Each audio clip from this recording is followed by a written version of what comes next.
মারহাবা মারহাবা সৃজনে রহমত এসেছেন ধরণীতে নূর নবী হযরত নূর নবী হযরত নূর নবী হযরত আলোকিত তাই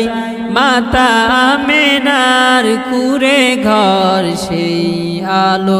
অবগাহী পৃথিবীটা সুন্দর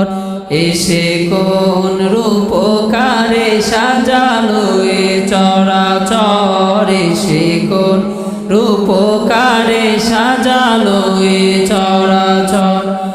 আজ কেন পৃথিবীটা লাগে এত সুন্দর এসে কোন রূপকারে সাজালো এ চরাচর এসে কোন